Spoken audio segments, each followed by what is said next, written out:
हर खबर पर होगी आपकी पकड़। डाउनलोड कीजिए एबीपी लाइव ऐप। मेरे साथ इस वक्त हिंदुस्तान की कोरोना कैपिटल के नाम से बदनाम हो चुकी मुंबई से मेरे सहयोगी जितेंद्र दीक्षित इस वक्त जुड़े हुए हैं। जितेंद्र, इन तमाम चीजों के बीच में जब मुंबई में केसेस बढ़े हैं, मुंबई जिसको कोरोना कैपिटल कहा जा रहा है, इस तरह की रियायतों को कैसे देखा जाए?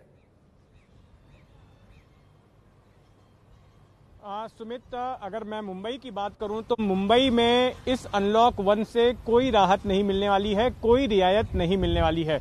कल ही राज्य के मुख्यमंत्री उद्धव ठाकरे ने तमाम टीवी चैनलों और अखबारों के संपादकों के साथ एक मीटिंग की थी और उसमें चर्चा के दौरान ये बात सामने आई कि महाराष्ट्र सरकार जो है वो इस लॉकडाउन को आगे बढ़ाना चाहती है। महाराष्ट्र में दो तरह के जोन हैं, एक रेड जोन है और एक नॉन रेड जोन है।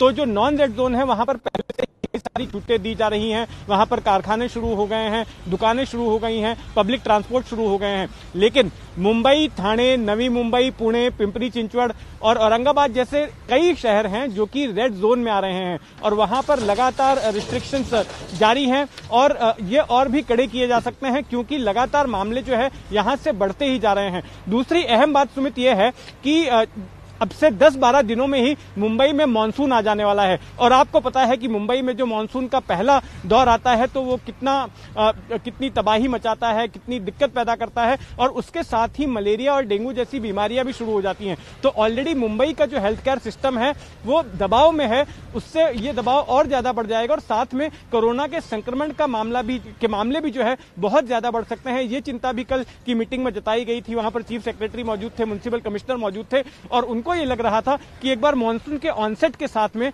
इस तरह के मामले बढ़ जाएंगे। तो जाहिर तौर पर सरकार का यही मानना है कि ये जो भी अनलॉक 1 में जो तमाम रियायतें दी गई हैं वो मुंबई जैसे रेड जोन वाले शहरों में बिल्कुल अमल नहीं की जाएंगी। हाँ, जो नॉन रेड जोन वाले इलाके हैं वहां पर इन रियायतों पर अमल किया जा सकता है। वहां पर पहले से ही बहुत सारी रियायतें दी जा रही हैं। सुमित, यानी जाहिर तौर पर जो बात कह रहे हैं जितेंद्र मेरे साथी, मैं ये साफ कर दूं कि जो शहरों में संक्रमण है उन शहरों में अभी भी रिस्ट्रिक्शंस चलेंगे 30 जून तक। अब इन ग्राफिक के जरिए आसानी से समझ लीजिए क्या खुल रहा है। धार्मिक स्थल 8 जून से खुल जाएंगे, क्या बंद रहेगा। कोचिंग सेंटर पर फेज 3 में यानी जुलाई के बाद फैसला लिया जाएगा। ये बंद रहेंगे कोचिंग सेंटर अभी भी। इसकी बारी की अभी फेज 3 की कोई तारीख नहीं बताई गई है। अनलॉक 1 की और क्या खासियत है, रेस्टोरेंट 8 जून से खुल रहे हैं। थिएटर पर तीसरे फेज में फैसला होगा। थिएटर, सिनेमा हॉल वगैरह अभी नहीं खुलेंगे, तीसरे फेज में फैसला होगा। अनलॉक 1 की एक और बड़ी खासियत क्या खुल रहा है, शॉपिंग मॉल्स। बहुत लोग पूछते थे मॉल्स के बारे में, कुछ कंडीशंस के साथ, कुछ एसओपीज के साथ शॉपिंग मॉल 8 जून से खुल सकते हैं। जिम्नेशियम पर फैसला तीसरे फेज में किया जाएगा, यानी अभी जिम्नेशियम, स्विमिंग पूल वगैरह बंद ही रहेंगे। अभी उसमें कोई ढिलाई नहीं बरती गई है क्योंकि उसको बड़ा संक्रमण की जगह माना जा रहा है, इन्फेक्शन फैलाने की जगह मानी जा रही है, इसीलिए तमाम चीजें नहीं खुल रही। ओम प्रकाश तिवारी मेरे सहयोगी मेरे साथ जुड़े हुए हैं। ओम प्रकाश, एक चीज जो आप क्योंकि health ministry home ministry cover करते हैं, लगातार केसेस बढ़ रहे हैं। आज हम 1,73,000 पे हैं, डबलिंग रेट 15 दिन का हो गया है। अगर मैं सिंपल सा गणित लगाऊं तो हम 15 जून के आसपास करीब 3.5 से 4 लाख केसेस पे होंगे। क्या वो तैयारी है हमारे पास उससे निपटने की? देखिए, केंद्र सरकार का ये दावा है कि इस बीमारी से निपटने की उनके पास पूरी तैयारी है और जैसा कि आज दिल्ली के सीएम भी इस बारे में दावा कर रहे थे कि अगर अस्पतालों में बात की जाए तो मात्र 2100 पेशेंट ही अस्पतालों में हैं, बाकी के पेशेंट या तो घरों पर हैं या फिर उनकी स्थिति बहुत ज़्यादा खराब नहीं है। तो यानी सुमित, कुल मिलाकर केंद्र सरकार का ये दावा है कि उनकी तैयारी है, राज्य सरकारों का ये दावा है उनकी तैयारी है।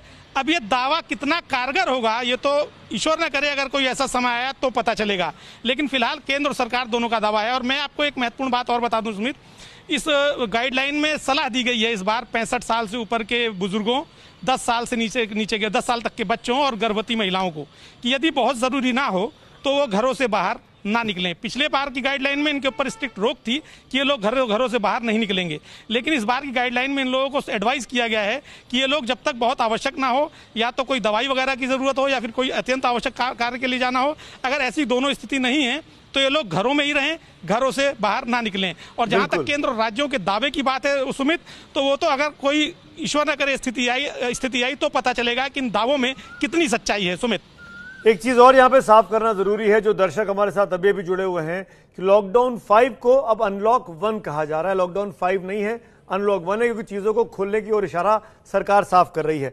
लेकिन कुछ चीजें अभी भी वही हैं जो पहले हुआ करती थी, यानी आपके लिए फेस मास्क लगाना जरूरी है। ये गाइडलाइन में साफ साफ लिखा हुआ है कि फेस मास्क पब्लिक प्लेसेस पर, काम करने की जगह पर और पब्लिक ट्रांसपोर्ट में जरूर लगाया जाए। सोशल डिस्टेंसिंग के नियमों का पालन करना है। 2 गज की दूरी, कम से कम 6 फीट की दूरी 2 व्यक्तियों के बीच में होनी चाहिए। जो दुकानें खुल रही हैं उसमें दुकानदारों पे छोड़ा गया है कि आपके यहां सोशल डिस्टेंसिंग होनी चाहिए। लार्ज पब्लिक गैदरिंग, यानी वो सार्वजनिक जगह जहां पर भीड़ इकट्ठा होती है, उनमें अभी भी मनाही है। शादियों में केवल 50 लोग अलाउड हैं। अगर शादी कोई हो रही है तो उसमें 50 ही ज्यादा मेहमान आ सकते हैं। और अगर अंतिम संस्कार है किसी का, कोई रिचुअल है, तो 20 लोग ही अलाउड हैं, जैसा कि अभी तक चला आ रहा था। पब्लिक प्लेसेस में, सार्वजनिक जगहों पर थूकना मना है, कानूनन अपराध है। अगर आप थूकते हुए पकड़े जाते हैं तो आप पर मुकदमा हो सकता है, आप पे जुर्माना हो सकता है। इसके आपको तैयार रहना पड़ेगा।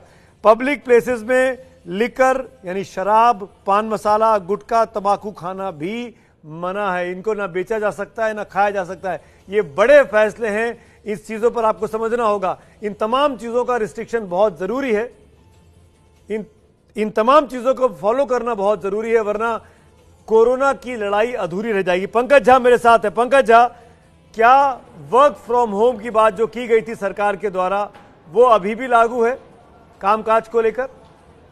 इसके बारे में इस पूरे गाइडलाइन में बहुत कुछ लिखा नहीं गया है, साफ साफ ऐसा देखा नहीं गया है। लेकिन देखिए, जिस तरीके से कंटेनमेंट जोन की बात की जा रही है, वहाँ तो ये लागू रहेगा जो पहले से ही है, और जहाँ नॉन कंटेनमेंट जोन रहेगा वहाँ शायद ये छूट रहेगी कि आप अपने दफ्तर आएँ और जाएँ।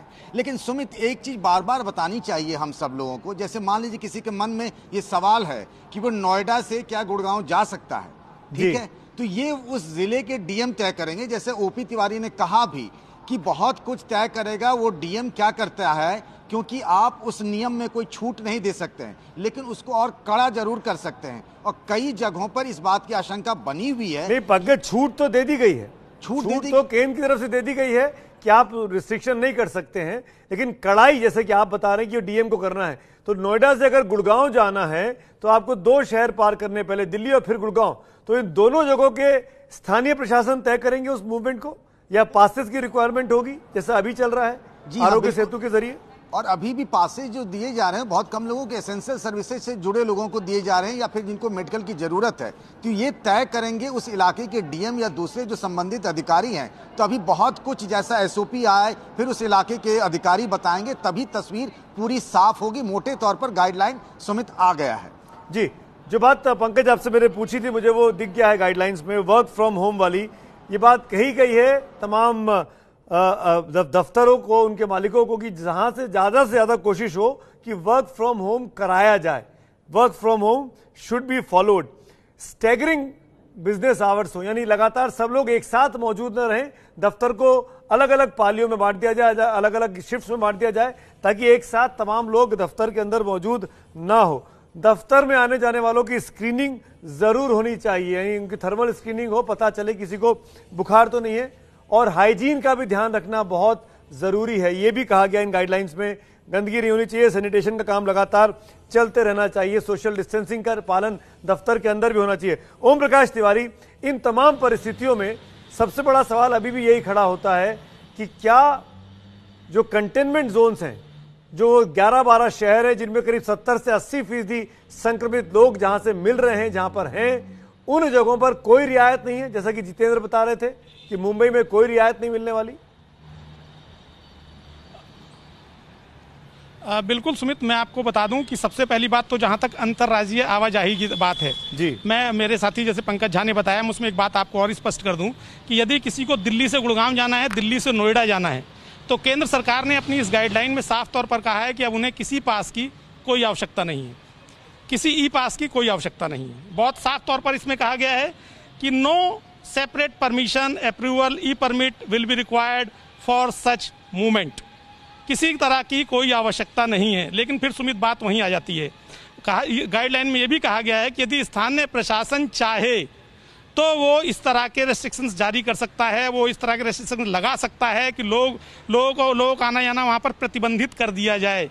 साफ तौर पर जो आवाजाही है उसके लिए अब केंद्र की तरफ से छूट दे दी गई है कि आप अंतर्राज्यीय सीमा क्रॉस कर सकते हैं, लेकिन बात स्थानीय प्रशासन की है कि स्थानीय प्रशासन वो निर्णय लेगा कि उसे क्या करना है और क्या नहीं करना है। आपका सवाल क्या था? तो यह स्थानीय प्रशासन यानी कि अगर लोकल डीएम है, लोकल सरकार है, जैसे अगर हम गुड़गांव और नोएडा की बात करें तो क्या यहां पर ये इन लोगों को पास इशू करना पड़ेगा?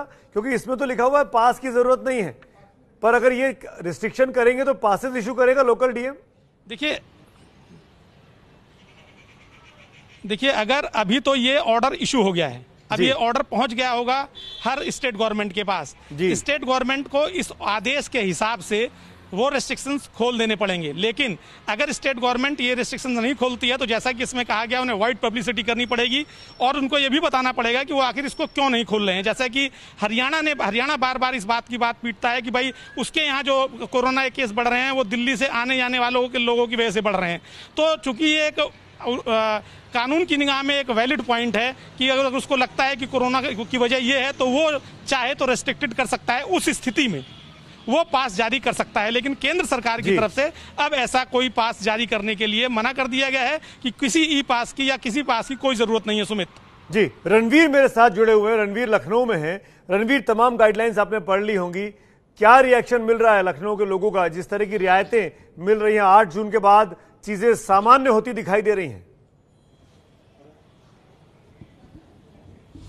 देखिए, आम आदमी तो बिल्कुल चाहता था कि उनको रियायतें मिले क्योंकि बहुत सारी दिक्कतें थी, लेकिन जिम्मेदारी भी अब आम आदमी के ऊपर आ चुकी है क्योंकि अब सरकार की जो निगरानी थी, जो बंदिशें थी वो नहीं है, उनको खुद से पालन करना है और लोग ज़रूर खुश हैं। और ख़ासतौर पे जो व्यापार करने वाले लोग हैं, अब जैसे होटल्स की बात करें तो होटल व्यवसायी से लेकर के जो बाकी तमाम ऐसे व्यवसायी थे जो अभी तक अपना व्यापार नहीं कर पा रहे थे, वो काफ़ी खुश हैं। हालांकि जिम्मेदारी भी उनके ऊपर है, सरकार ने साफ कहा है। और आज जो गाइडलाइन आई है केंद्र की, इस पर या तो आज या तो कल उत्तर प्रदेश सरकार की तरफ से एक बैठक होगी, तय होगा कि किस तरह से इसको इम्प्लीमेंट करना है, क्या क्या नियम कायदे कानून होंगे और राज्य सरकार अपने हिसाब से कुछ चीज़ें तय करेगी। जैसे धार्मिक संस्थानों की बात करें तो कई ऐसे बड़े मंदिर मस्जिद हैं जो उत्तर प्रदेश में हैं, उन जगहों पर बहुत ज़्यादा भीड़ ना हो तो क्या गाइडलाइंस होंगी। बॉर्डरिंग एरियाज जो हैं, जैसे नोएडा गाजियाबाद है, दिल्ली से सटा हुआ है, वहाँ पर केंद्र सरकार ने तो कहा है कि आने जाने पे कोई रेस्ट्रिक्शन नहीं है, लेकिन दिल्ली में जिस तरह से ज़्यादा केसेस हैं उसको देखते हुए अगर राज्य सरकार दिल्ली सरकार से समन्वय बना के क्या नियम कानून बनाती है तो तमाम ऐसे पहलू हैं जिस पर राज्य सरकार फिलहाल बैठक करेगी। मुख्यमंत्री अपने अधिकारियों के साथ बैठक करेंगे और किस तरीके से इस पूरे अनलॉक 1 जिसको कहा गया है, अनलॉक 1 के जो कायदे कानून जो नियम हैं उन नियमों को इम्प्लीमेंट कराना है, इसको लेकर के फिलहाल 24 घंटे से ज़्यादा का समय है। कल रात में खत्म होगा ये लॉकडाउन 4, तो ऐसे में उससे पहले उत्तर प्रदेश सरकार फैसला करेगी और लोगों को ये बताएगी कि किस तरह से इस नियम कायदे कानून का उनको पालन करना है। जी ओम प्रकाश, आपसे एक सवाल जानना चाह रहा था मैं। नाइट कर्फ्यू का समय बदल दिया गया है, शाम को 7 से सुबह 7 जो था उसमें रियायत दे दी गई है। अब रात को 9 से सुबह 5 बजे के बीच नाइट कर्फ्यू रहेगा। तो क्या बाजारों में जो दुकानें खुल रही हैं क्या वो अब 9 बजे तक खुल सकती हैं या 7 बजे ही बंद करनी होगी? क्योंकि क्लियर नहीं हो रहा है पढ़ने पर। बिल्कुल ये स्थानीय प्रशासन तय करेगा। केंद्र ने अपनी तरफ से नाइट कर्फ्यू की समय सीमा बांध दी है, समय बढ़ा दिया है 2 घंटे का, शाम को 7 बजे से 9 बजे कर दिया है और सुबह 2 घंटे का समय घटा दिया है, 5 बजे कर दिया है। अब जो दुकानें हैं या मॉल्स हैं जो 8 जून से खुलने वाले हैं उनको खोलने का समय क्या रहेगा? क्या चूंकि मैं आपको बता दूं सुमित, ये भी प्रस्ताव आए थे कि राज्य सरकारों का कुछ ये भी प्लान था कि अलग अलग टाइम में दुकानें खोली जाएं। कुछ दुकानें सुबह 7 बजे से 4 बजे तक, कुछ दुकानें 10 बजे से, कुछ दुकानें 12 बजे से। तो केंद्र सरकार ने अपनी तरफ से समय बढ़ा दिया है रात के 9 बजे तक का और सुबह 5 बजे तक का समय कर दिया। अब ये राज्य सरकार जो है वो अपने यहाँ बैठक करेंगे और बैठक करने के बाद वो डिसाइड करेंगे कि वो किन किन दुकानों को रात 9 बजे या 8 बजे तक खोलने की परमिशन देंगे। सुमित जी, बड़े शहरों में अमूमन ये देखा गया ये छोटी छोटी दुकानें होती हैं, बाजारों में चाय की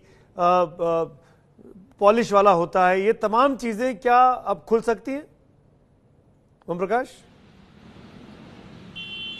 बिल्कुल, अब ये राज्य सरकारों को डिसीजन लेना है कि उन्हें क्या क्या खोलना है, क्योंकि एक तरह से केंद्र सरकार ने अपनी तरफ से इन सभी चीजों को खोल दिया गया है। लेकिन एक महत्वपूर्ण बात मैं आपको बता दूं सुमित, सैलून खोले जाने के बारे में कोई जिक्र इस गाइडलाइन में नहीं किया गया है। नहीं किया, यानी कि ये बात भी राज्य सरकारों के ऊपर छोड़ दी गई है। सैलून खोले जाने को लेकर वो क्या करते हैं ये वो डिसाइड करेंगे। सैलून खोले जाने को लेकर केंद्र सरकार ने अपनी तरफ से अभी तो इस गाइडलाइन में कोई इजाजत नहीं दी है। जो छोटी दुकानें हैं वो कब से खोलनी है, कितने बजे से खोलनी है, ये सारा जो विशेषाधिकार है ये राज्य सरकार के पास होगा। केंद्र सरकार ने अपनी तरफ से छूट दे दी कि आप लोग अपनी तरह से अपना राज्य चलाइए। सुमित, केंद्र सरकार इजाजत दे रही है, धीरे धीरे करके चीजों को लॉकडाउन के फेज से निकालकर अनलॉक कर दिया जाए। अनलॉक 1 नाम दे दिया गया है। मेरे साथ अंकित गुप्ता है, कुछ बताना चाह रहे हैं। अंकित, क्या अपडेट है आपके पास?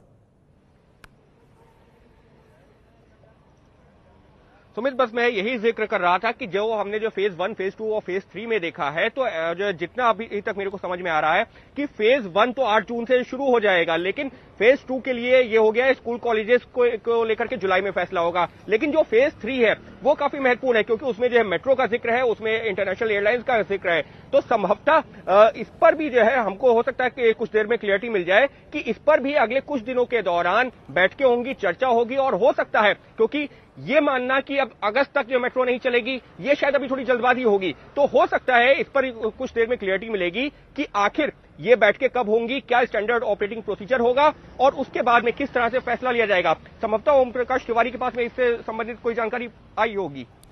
इसमें साफ लिखा हुआ है Ankit, phase 3 based on the assessment of the situation, dates for restarting of the following activities will be decided: international air travel of passengers, metro rail, cinema hall, gymnasium, swimming pool, entertainment parks, theatre, bars. यानी इन तमाम चीजों के बारे में जो dates होंगी restarting की, वो आगे जाके तय की जाएंगी कि कब तय होनी है। ओम प्रकाश तिवारी, अब ये कब तय होगा कि कब से इंटरनेशनल फ्लाइट शुरू होंगी, कब से मॉल्स, कब से मेट्रो ट्रेन शुरू हो सकती है, कब से जिम्नेशियम शुरू हो सकता है, इस बारे में अगली बैठक कब होगी?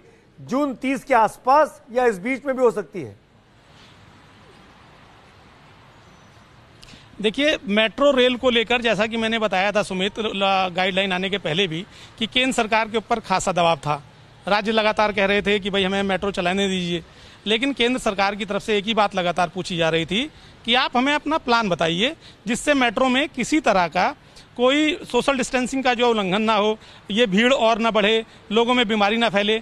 और इसके लिए उन्हें आज दोपहर तक के लिए उनको कहा गया था अपने प्लान देने के लिए। जो प्लान आए हैं सूत्रों के मुताबिक, केंद्र सरकार के सूत्रों के मुताबिक, उन प्लानों से जो है वो केंद्र सरकार सहमत नहीं है।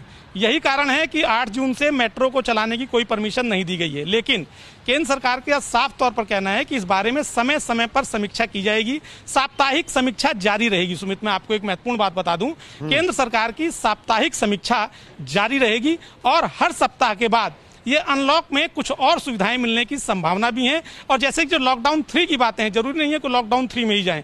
अगर सरकार को लगता है कि ये चलाना अब इसके हालात बन चुके हैं, तो लॉकडाउन 3 से कुछ चीजें लॉकडाउन 2 में भी आ सकती हैं। लेकिन फिलहाल केंद्र सरकार साप्ताहिक समीक्षा करेगी और साप्ताहिक समीक्षा के बाद अनलॉक धीरे धीरे चीजें अपने आप होती चली जाएंगी। सुमित, साप्ताहिक समीक्षा होगी, धीरे धीरे चीजें अनलॉक होती जाएंगी। मैं दर्शकों को बता दूं खास बात, अब चीजें सामान्य हो रही हैं। 8 जून के बाद लगभग जनजीवन वैसा ही हो जाएगा जैसा कि आज से करीब 3 महीने पहले हुआ करता था। धार्मिक स्थल खुल रहे हैं, अब आपके इलाके के शॉपिंग मॉल्स खुल जाएंगे, होटल रेस्टोरेंट को खुलने की इजाजत मिल गई है।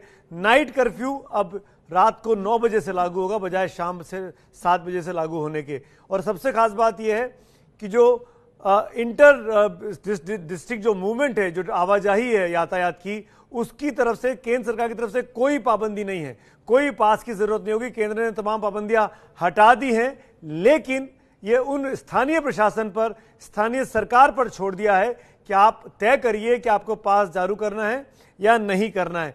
मेरे साथ एक और मेरे सहयोगी पटना से प्रकाश कुमार जुड़ गए हैं।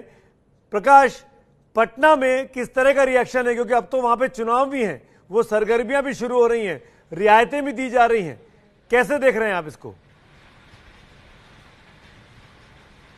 बिल्कुल, बिहार सरकार पहले से इस बात के लिए तैयार थी कि जो केंद्र सरकार का जो भी गाइडलाइन आएगा उसके हिसाब से वो काम करेंगे। वीडियो कॉन्फ्रेंसिंग के जरिए नीतीश कुमार ने सारे डीएम और बड़े अधिकारियों से उन्होंने बात की थी। बिहार के सामने वही समस्या है, जो अप्रवासी बिहारी पटना लौटे हैं या अपने अपने ज़िलों में लौटे हैं, उन्हें क्वारंटीन सेंटर में रखा गया है। उन्हें आम लोगों से मिक्सअप न होने दिया जाए, इसकी चिंता थी और यही चुनौती भी है। तो इसे तो रख दिया गया। और दूसरी तरफ जो टाइमिंग थी, जिस तरह से लॉकडाउन में सिर्फ 12 घंटे सुबह 7 बजे से लेकर शाम के 7 बजे तक, उसे जो बढ़ा दिया गया है, ये भी नीतीश कुमार ने सुझाव दिए थे कि उसमें थोड़ा टाइमिंग जो है वो ढील दी जाए, ताकि ज़्यादा लोग जो है दुकानें ज़्यादा समय तक खुली रह सके और लोगों का काम हो सके, क्योंकि आर्थिक जो स्थिति थी वो डवाडोल हो रही थी। इसको लेकर के भी उनका सुझाव था, जो कि मान लिया गया है। और तीसरी जो सबसे बड़ी बात थी कि बहुत सारी जगहों पर जहां पर कि कोरोना का जो प्रकोप है वो बहुत ज़्यादा नहीं है, तो वहां पर एक्टिविटीज़ को ज़्यादा बढ़ाई जा सके और जो छूटें लॉकडाउन 4 तक नहीं मिली थी उसमें 5 में भी मिल जाए। तो नीतीश कुमार ने जो सुझाव दिए थे उसका देखा जा रहा है कि उसमें कई चीज़ें जो मान ली गई हैं, अब राज्य सरकार पर है कि जो इंटर डिस्ट्रिक्ट बसेस जो है उन्हें कैसे चलाई जाए। जो माइग्रेंट लेबर्स हैं, जिनको प्रवासी मजदूर कहा जा रहा है, वो अब वहां पहुंच चुके हैं, बिहार पहुंच चुके हैं लाखों की संख्या में, और कुछ बहुत से केसेस भी पॉजिटिव निकले हैं कोरोना के। क्या इस तरह की रियायतें, जब बाजार खुल रहे हैं, मॉल्स खुल रहे हैं, क्या इससे निपटने की तैयारी नीतीश कुमार सरकार ने कर ली है? जी हाँ, बिल्कुल। इसी तैयारी के तहत ही बाकी राज्यों की तुलना में देखें तो बिहार में जितने भी मजदूर आए थे श्रमिक स्पेशल से या दूसरी जगहों से, उनके लिए क्वारंटीन कैंप्स बनाए गए और कैंप्स में बाकायदा 14 दिन तक उन्हें रखा गया था।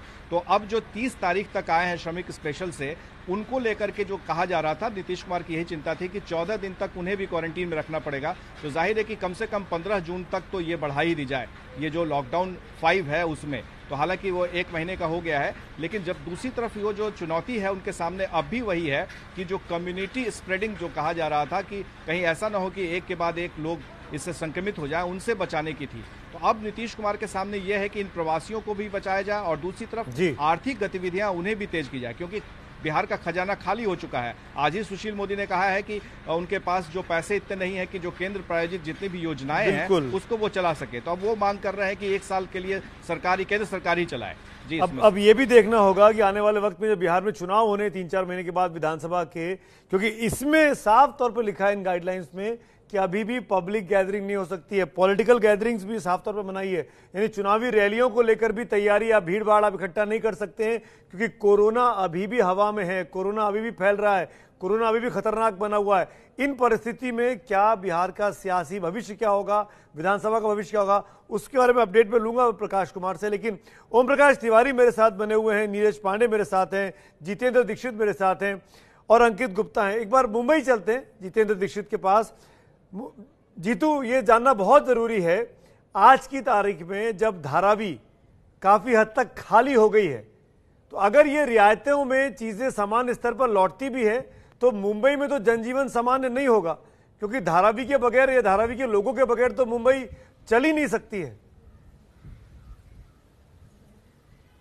जी सुमित जी, आप बिल्कुल सही कह रहे हैं। धारावी शहर का सबसे बड़ा कोविड हॉटस्पॉट है और सबसे ज्यादा मामले जो है धारावी की झुग्गी बस्ती से आ रहे हैं। इसके बाद वडाला की झुग्गी बस्ती है, मालाड की झुग्गी बस्ती है। तो ज्यादातर ये मामले हैं ये झुग्गी बस्तियों से देखे जा रहे हैं। और अब जब ये बस्तियां खाली हो रही हैं, बड़े पैमाने पर मजदूर लौट रहे हैं, श्रमिक स्पेशल ट्रेनों से कई सारे मजदूर पैदल चल के निकल गए, बसों में जा रहे हैं, तो अब यहाँ सरकार को ऐसी उम्मीद जगी है कि हो सकता है कि अब जो है यहाँ पर कोविड का मामला नियंत्रण में आएगा। जो लगातार मरीजों की संख्या बढ़ रही है उनकी तादाद जो है कम हो सकेगी, क्योंकि इन झुग्गी बस्तियों में, अगर धारावी की बात करूं तो 2 स्क्वायर किलोमीटर के इलाके में 7.5 लाख लोग रहते हैं। पतली सकड़ी गलियां जहां पर की सूरज की रोशनी तक नहीं पहुंचती है, कॉमन शौचालय का इस्तेमाल करते हैं, कॉमन नलों का इस्तेमाल करते हैं। तो ऐसे में कोई दूरी नहीं मेंटेन की जा रही थी, सोशल डिस्टेंसिंग के नियमों का पालन नहीं हो रहा था। तो अब ये माना जा रहा है कि चूंकि यहां से भीड़ कम होगी तो ऐसे में कोरोना के संक्रमण को भी नियंत्रित किया जा सकेगा और सरकार इस ओर आशान्वित है। लेकिन दूसरी तरफ इश्यू है मॉनसून का, क्योंकि 10 जून तक अमूमन मुंबई में मॉनसून दस्तक दे देता है और उसके बाद जब पहला दौर आता है मॉनसून का तो कई सारे बीमारियों के मामले भी बढ़ जाते हैं, डेंगू के मामले बढ़ जाते हैं, मलेरिया के बढ़ जाते हैं, इसके अलावा सर्दी खांसी बुखार जैसे मामले बढ़ जाते हैं। तो ऑलरेडी जो मुंबई का हेल्थ केयर सिस्टम है वो ऑलरेडी काफी दबाव में है, लोगों को अस्पतालों में बेड्स नहीं मिल रहे हैं। आपने तस्वीरें देखी होंगी बहुत सारी कि लोग जमीन पर पड़े होकर इलाज करा रहे हैं। शवों के बगल में पड़े रहकर इलाज करा रहे हैं, तो वो सुविधाएं नहीं, लोगों को एम्बुलेंसेस नहीं मिल रही हैं। तो ऐसे में अगर ये मामले भी आ जाएंगे, और दूसरी बात कि जब भी किसी को सर्दी खांसी या बुखार होगा तो ज्यादातर लोग इसको कोरोना से जोड़कर देखने लग जाएंगे। हर किसी को लगेगा कि अरे भाई हमको कोरोना तो नहीं हो गया, और वो टेस्ट कराने के लिए भागेंगे या अस्पताल में भर्ती होने के लिए भागेंगे। तो उस तरह का दबाव जो है वो सरकार के ऊपर आने वाला है, और सरकार इस बात को लेकर चिंतित है। और ये चिंता कल एक बैठक हुई थी, जो वरिष्ठ संपादक थे अखबारों के और न्यूज चैनल्स के, उनके साथ में उद्धव ठाकरे ने बैठक की थी, और तमाम अधिकारी भी थे, चीफ सेक्रेटरी थे, महाराष्ट्र के म्युनिसिपल कमिश्नर थे। और ये बात भी उस बैठक में निकल कर आई कि जब मानसून आएगा तो ऐसे में कोरोना के मामले भी बढ़ सकते हैं। कोरोना एक तरह से कैरियर बन जाएगा, इस मानसून एक तरह से कैरियर बन जाएगा कोरोना वायरस के लिए। बिल्कुल, और ये जाहिर तौर पर चीजें जो है मुंबई के लिए स्थिति जो है वो ज्यादा विकट है, ज्यादा कठिन है, इसीलिए ज्यादा वहां पर एहतियात बरती जा रही है।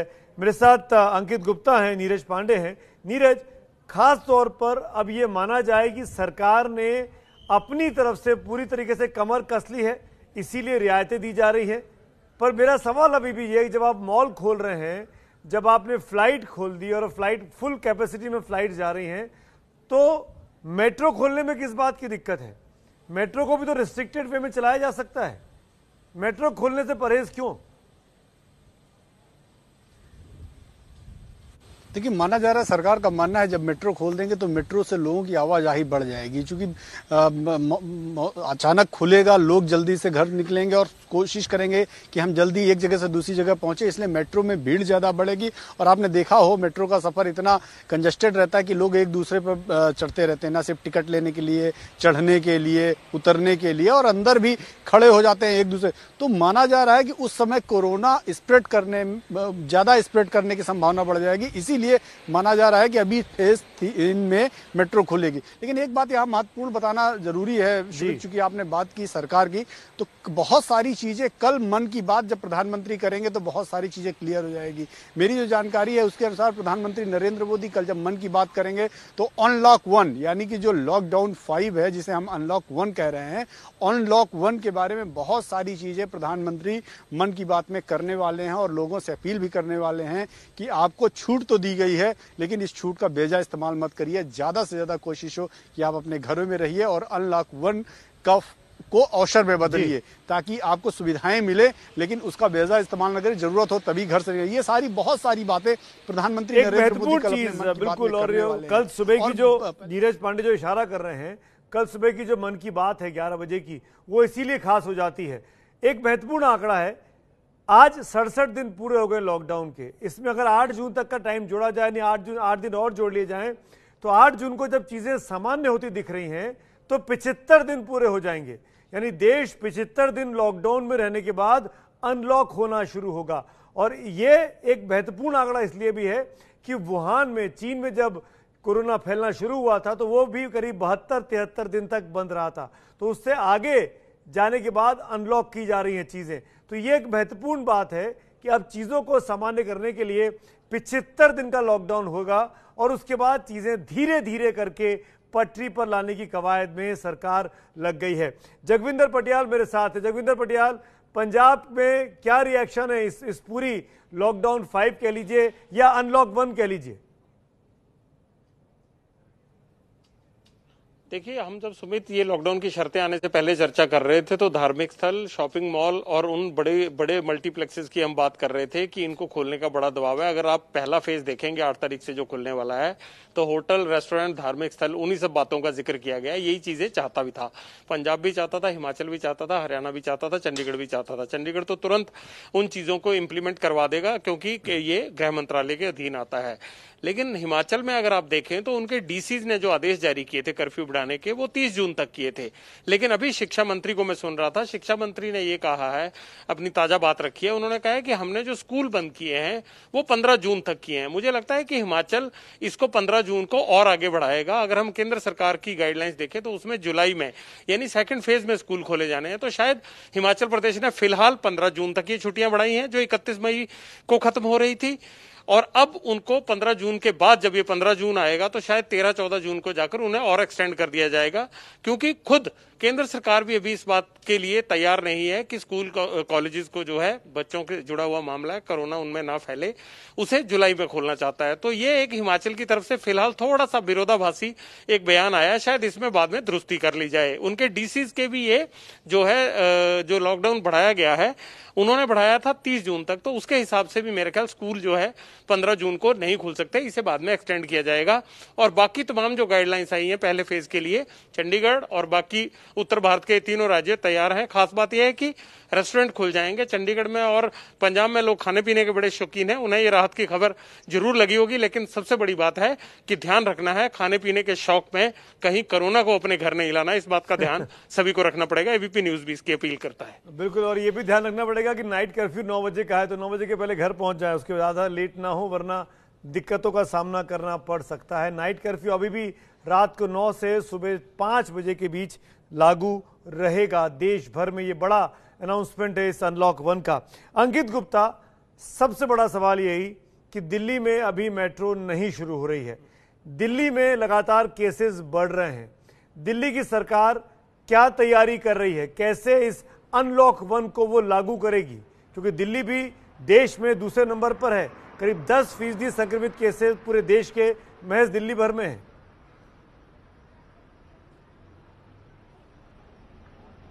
सुमित, यहाँ सबसे बड़ा सवाल जो आपने पूछा कि मेट्रो अभी नहीं चल रही है, उसकी सबसे बड़ी वजह क्या है? उसकी सबसे बड़ी वजह यह है कि दिल्ली मेट्रो में रोजाना 25 से 30 लाख लोग सफर करते हैं, और ये एक बहुत बड़ा आंकड़ा है, क्योंकि और जब एक एक मेट्रो में अमूमन जो है अगर 150 लोग वैसे अमूमन सीटिंग होती है, लेकिन ट्रेवल करते हैं करीबन 350 से 400 लोग, तो पूरी खचाखच भर के मेट्रो चलती है। और अगर मेट्रो को ऐसे ही खोल दिया गया बिना किसी तैयारी के, तो निश्चित तौर पर हालात खराब हो सकते हैं। इसी वजह से जो फेज 3 में जिक्र किया गया है उसमें साफ तौर पर लिखा गया है कि चर्चा करने के बाद में ही प्रॉपर एसओपी उसके लिए जारी होगा, उसके बाद में खोली जाएगी। दूसरी चीज, दिल्ली के बारे में जो आपने जिक्र किया, निश्चित तौर पर चिंता का विषय है, और इसका जो है इस बात से भी अंदाजा लग जाता है कि जब लॉकडाउन 4 जारी हुआ था उस दौरान दिल्ली में जो कंटेनमेंट जोन थे वो 76 थे, लेकिन आज की तारीख में कितने हैं? 100 से ज्यादा, 102 कंटेनमेंट जोन ही हैं, और यह भी दिल्ली सरकार के लिए एक चिंता का विषय है। तो भले ही यहां रिलीजियस प्लेसेस खुल जाएंगे, शॉपिंग मॉल्स खुल जाएंगे, लेकिन चिंता का विषय निश्चित तौर पर बना हुआ है, और इसी वजह से आगे जो भी कदम बढ़ाए जाएंगे ना, वो बहुत फूक फूक करके बढ़ाने होंगे, क्योंकि जिस तरीके से मामले बढ़े हैं उसे दिल्ली सरकार की परेशानियां तो जरूर बढ़ा दी हैं। बिल्कुल, दिल्ली सरकार की परेशानियां बढ़ चुकी हैं, क्योंकि लगातार केसेस बढ़ रहे हैं, और शायद इसीलिए दिल्ली मुंबई 2 ऐसे शहर हैं इस देश के जहां पर सबसे अधिक संक्रमित हैं, और उन जगहों पर तमाम कानून जो लॉकडाउन 4 के कानून थे वो अभी भी लागू रहेंगे। वो तमाम चीज़ों में रियायत की लोग उम्मीद, इन शहरों में रहने वाले लोग कोई उम्मीद ना करें। अंकित गुप्ता मेरे साथ हैं, नीरज पांडे थे, जितेंद्र दीक्षित लगातार बने हुए हैं, तमाम सहयोगियों के साथ मैं लगातार बातचीत कर रहा हूं। लेकिन एक चीज़ साफ कर दें, जो खास बड़ी बातें हैं इस अनलॉक 1 की, वो आपके सामने आपको आसान तरीके से समझा देते हैं इन ग्राफिक्स में।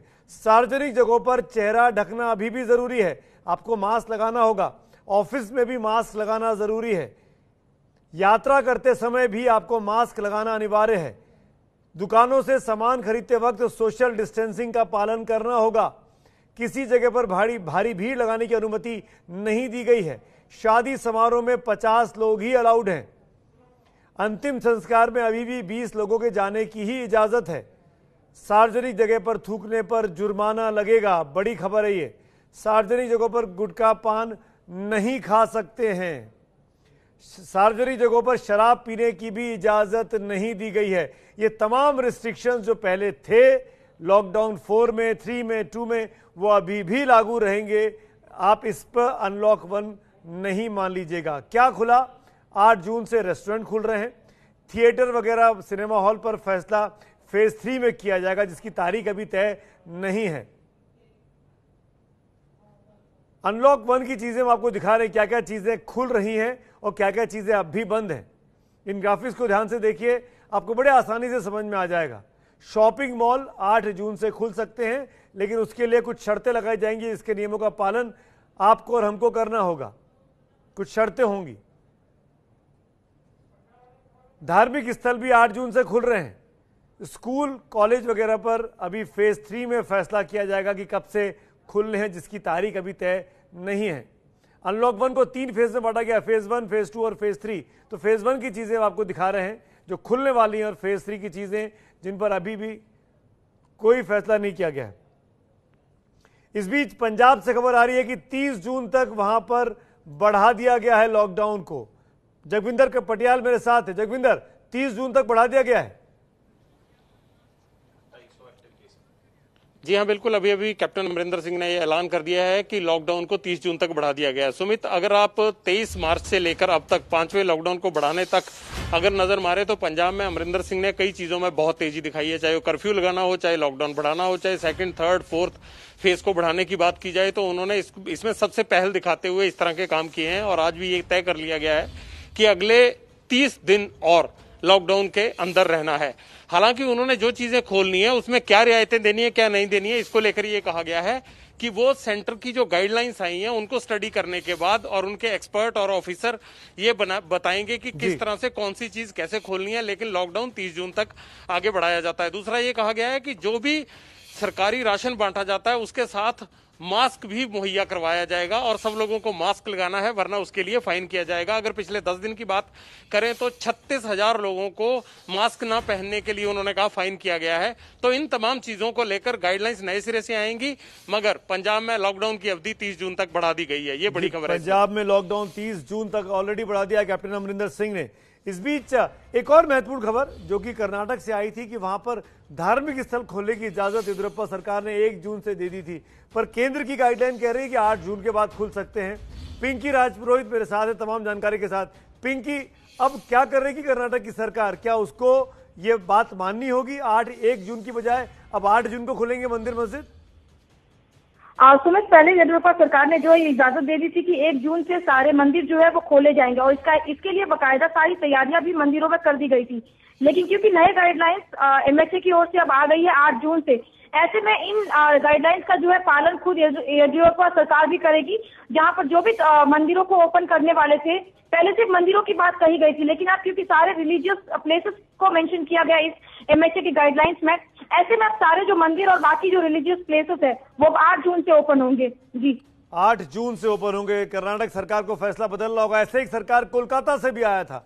ममता बनर्जी ने घोषणा कर दी थी कि 1 जून से वो धार्मिक स्थल खोलेंगी, तो जाहिर तौर पर उन पर भी ये केंद्र की गाइडलाइन लागू होंगी। ममता बनर्जी गाइडलाइन को मानेंगी नहीं मानेंगी वो भी मैं अपडेट आपको दूंगा। जैसे वहां के सहयोगी हमारे साथ जुड़ेंगे उनसे अपडेट हम लेंगे कि कलकत्ता में, वेस्ट बंगाल में क्या होगा, ममता बनर्जी क्या मानेंगी कि उनको भी अब मंदिर 8 तारीख के बाद ही खोलने होंगे। लेकिन इस वक्त की बड़ी खबर यही है कि अनलॉक 1, जिसको लॉकडाउन 5 को नया नाम दिया गया है अनलॉक 1, क्योंकि 8 जून से चीजें सामान्य हो रही हैं। धार्मिक स्थलों को खोलने की इजाजत मिल रही है, शॉपिंग मॉल्स को खोलने की इजाजत मिल रही है, होटल, रेस्टोरेंट और हॉस्पिटैलिटी सर्विसेज को भी खोलने के लिए। कोलकाता से सौमित्र सेन गुप्ता मेरे साथ जुड़ गए हैं। सौमित्र, क्या ममता बनर्जी भी अब 8 जून तक बढ़ा देंगी मियाद मंदिर खोलने की, धार्मिक स्थलों को खोलने की? देखिए, अभी तक ममता बनर्जी की तरफ से या फिर सरकार की तरफ से इस बारे में अभी तक कोई भी बयान नहीं आया। लेकिन आज पूरा दिन हमने मंदिर, मस्जिद और गुरुद्वारा, गिरजाघर, इनके जो एडमिनिस्ट्रेटर्स हैं उनके साथ हमने बात किया है। हम आपको बता दें कि कोलकाता में 2 बड़ा मंदिर, दक्षिणेश्वर, वो पहले से ही बता दिया है कि 1 तारीख से जो पश्चिम बंगाल सरकार की तरफ से जो घोषणा किया गया था 1 तारीख से खुलने के लिए सुबह 10 बजे से, दक्षिणेश्वर मंदिर 1 तारीख से नहीं खुलेगा। अब 8 तारीख खुल पाएगा या नहीं पाएगा, इस बारे में अभी तक कोई डिसीजन उन्होंने नहीं ले पाया, क्योंकि अभी अभी केंद्र सरकार की तरफ से ये जानकारी आई। लेकिन राज्य सरकार की तरफ से क्या सुझाव आ रहा है ये अभी तक साफ नहीं हो पा रहा है, क्योंकि राज्य सरकार का अभी भी कोई बयान नहीं आया। कालीघाट मंदिर की तरफ से कमेटी ने कालीघाट मंदिर खोलने के लिए मन बना लिया है और डिसीजन भी उन्होंने ले लिया। साथ ही हम बता दें कि गुरुद्वारा जो है कोलकाता का सबसे बड़ा गुरुद्वारा रासबिहारी, उनका जो प्रबंधक कमेटी है उन्होंने कहा है कि ये जो 10 लोगों को अंदर जाने के लिए पश्चिम बंगाल सरकार की तरफ से बताया गया था, 10 लोग अंदर अगर जाएंगे गुरुद्वारा में तो बाहर वाले लोग कैसे बाहर खड़े रहेंगे इतने धूप में। वहाँ पे उनके पास 10,000 स्क्वायर फीट का जगह है और सोशल डिस्टेंसिंग मेंटेन करके ही वो लोगों को अंदर में जाने के लिए जगह बना देंगे।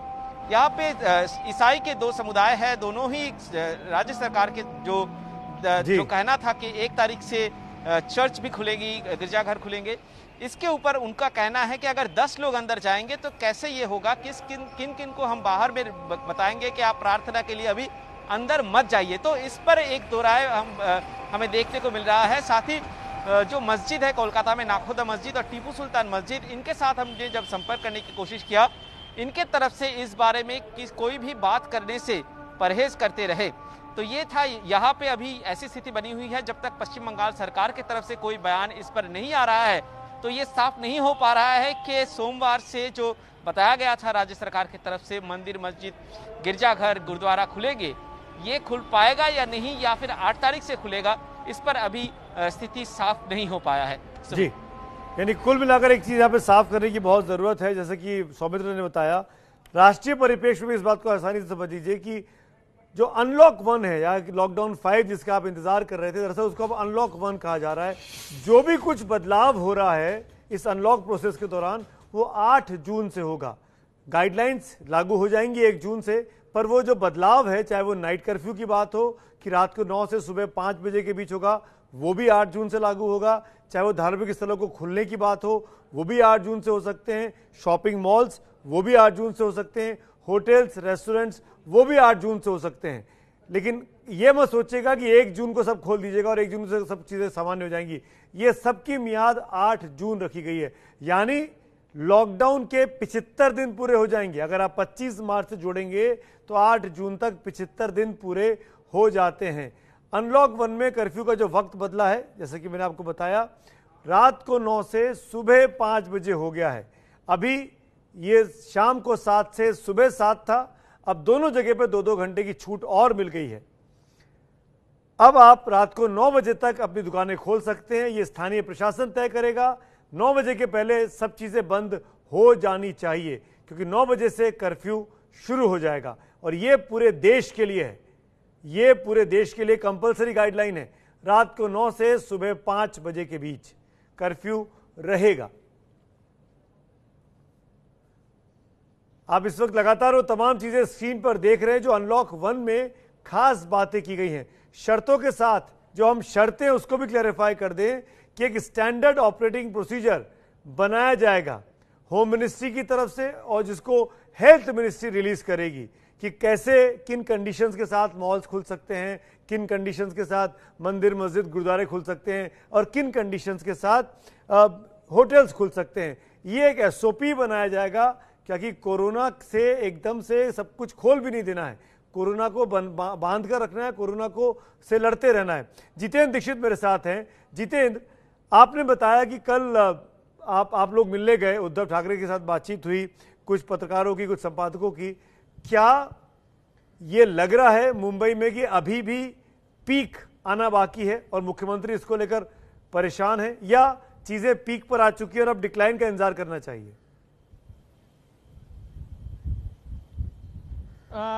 देखिए सुमित जी, जो वहां पर जो बात निकल कर आ रही है उसमें प्रशासन ये मान रहा है कि अभी और भी ज्यादा मामले बढ़ेंगे और खास करके अगले 10-15 दिन जो है वो बहुत क्रूशल हो सकते हैं, क्योंकि मानसून आ रहा है और साफ तौर पर सरकार ये मान रही है कि जब मानसून एक बार आ जाएगा तो उसके बाद में ये मामले बढ़ सकते हैं।